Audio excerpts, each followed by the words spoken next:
दो रेखाओं के बीच की दूरी कितनी होती है? 111 किलोमीटर। ठीक है। दो अक्षांश रेखाओं के बीच की डिग्री कितनी होती है? 1 डिग्री। तो जैसे देखिए ये एक दो रेखा है, तो इन दोनों के बीच की दूरी 111 किलोमीटर हो गई, और इनके बीच की जो डिग्री होती है 1 डिग्री होती है। तो इधर जितना हो गई है इधर, फिर इधर टोटल कितनी रेखाएं हैं वो तो ऊपर बताया गया है ना। फिर इसके बाद जो है, अगर टोटल कितनी रेखाएं गिननी है तो देख लेते हैं। टोटल अक्षांश रेखाएं जो हैं 180 प्लस 1 अक्षांश रेखाओं की संख्या, एक भूमध्य रेखा, तो टोटल 181 अक्षांश रेखाओं की संख्या है। ठीक है। कभी कभी 179 भी मानते हैं लोग। अब इसके बाद जो है क्या आता है, 3 रेखाएं इम्पॉर्टेंट है। उत्तरी गोलार्ध में खींची गई रेखा जो 23 डिग्री 23 सही 1/2 डिग्री होती है, कर्क रेखा, ट्रॉपिक ऑफ कैंसर बोलते हैं। और फिर दक्षिणी गोलार्ध में खींची गई जो रेखा होती है ये होती है 23 सही 1/2 डिग्री, मकर रेखा या ट्रॉपिक ऑफ कैप्रिकॉर्न बोलते हैं। क्यों इम्पॉर्टेंट है? सबसे बड़ी चीज़ तो ये है। तो अब आइए देखा जाए। ये सबसे पहले है 0 डिग्री, ये 0 डिग्री, और ये सूरज की किरण है, ऐसे ऐसे आ रहा है। ठीक। तो अब क्या होता है, पृथ्वी 24 घंटे में अपने अक्ष पर घूमती है, 365 दिन 6 घंटे में अपने जगह को घूमकर वापस आ जाती है। अगर ये गिनते हैं तो पर डे 24 आवर से कम नहीं होता है। ठीक है। इसलिए बस 365 डे मानते हैं एक वर्ष में। ठीक है। अब देखिए हमारे सूरज हमारे टॉप पर है तो हमारी परछाई नहीं दिखाई देती। ठीक है। अब नॉर्थ ईस्ट गोलार्ध में, यानी उत्तर और ईस्ट माने ईस्ट, वेस्ट माने पश्चिम, ईस्ट माने पूरब। तो नॉर्थ और ईस्ट गोलार्ध में जो है, गोलार्ध में भारत है। ठीक है। इधर की तरफ है कहीं। अब फिर इसके बाद जो होता है ट्रॉपिक ऑफ कैंसर और ट्रॉपिक ऑफ कैप्रिकॉर्न, यानी ये कर्क रेखा है, ये मकर रेखा है, ये 23 सही 1/2 डिग्री। ये तो जो सूरज की 21 जून पर सूरज की सीधी किरण पड़ती है, इसलिए जो है, तो ये मतलब जो सूरज की किरण है 23 डिग्री सही 1/2 डिग्री के बीच सब जगह मतलब पड़ती है। ठीक है। इतने से इतने के बीच में पड़ती है। अब फिर इसके बाद इसीलिए गर्मी होती है। 21 जून को सीधी पड़ती है, 13 मिनट 10 घंटे दिन रात, मतलब कुछ ऐसे है, दिन बड़ा रात छोटी। ठीक है। इतने घंटे दिन और इतने घंटे रात होता है ना, 13 घंटे 10 मिनट और 10 घंटे 50 मिनट रात होती है 21 जून को। ठीक है। अब सेम क्या है, 21 जून को जो है 23 सही 1/2 डिग्री ट्रॉपिक ऑफ कैप्रिकॉर्न पर दिन छोटी होती है, रात बड़ा होता है। ठीक। मतलब कि सेम 21 जून को ही, है ना, मकर रेखा पर, और जो है यहाँ कर्क रेखा पर क्या होता है, दिन बड़ा रात छोटी होती है। समझ में आ गया? अब देखिए क्या है कि 22 दिसंबर के बारे में बात की गई है वैसे तो 23 सही 1/2 डिग्री के रेखाओं के बीच ही सूरज की किरणें सीधी पड़ सकती हैं। दैट इज़ वाई इम्पॉर्टेंट है। अब बड़ा दिन क्या होता है? बड़ा दिन माने 25 दिसंबर को सबसे बड़ा दिन माना जाता है क्योंकि जीसस क्राइस्ट का जन्म हुआ था। बट 22 दिसंबर को मकर रेखा पर दिन बड़ा रात छोटी वास्तव में होता है। ठीक। कर्क और मकर रेखा कह दिया गया। ठीक है। समझ में आ गया होगा। अब फिर इसके बाद आते हैं भाई साहब क्लास 3 में।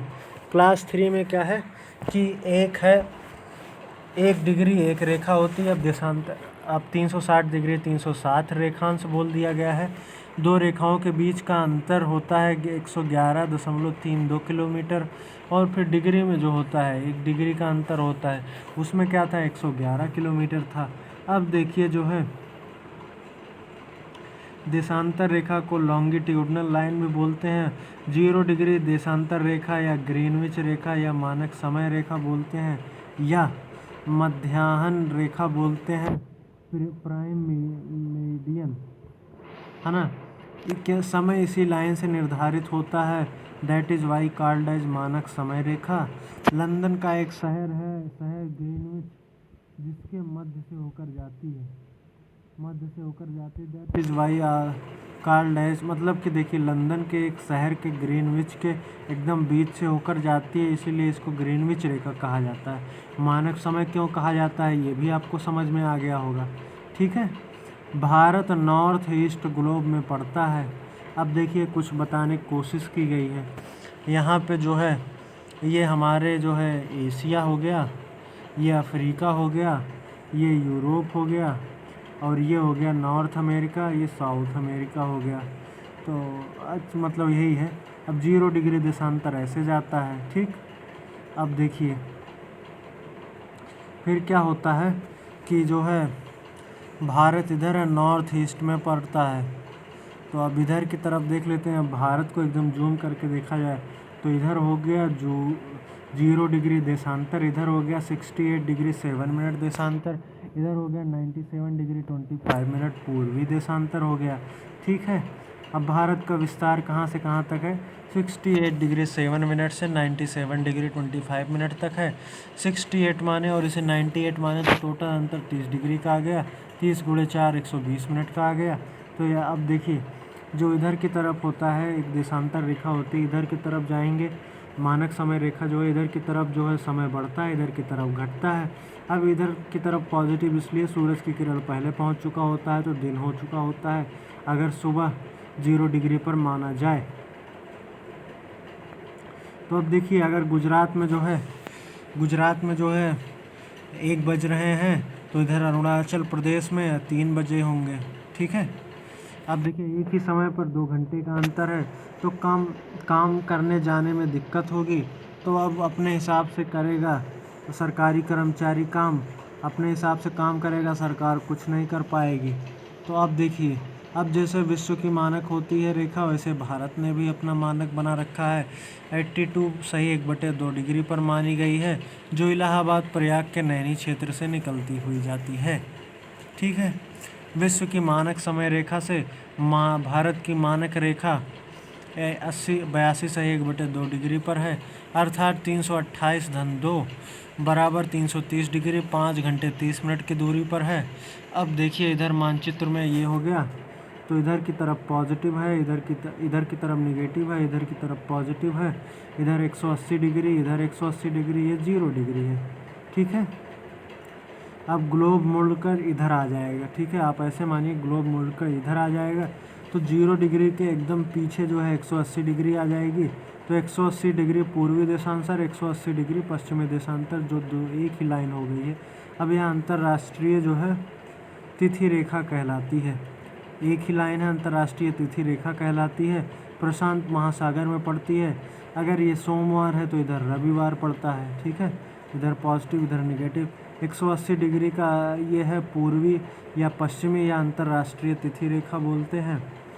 अब 0 डिग्री देशांतर रेखा के इधर और उधर जाने में 1 दिन का अंतर होता है।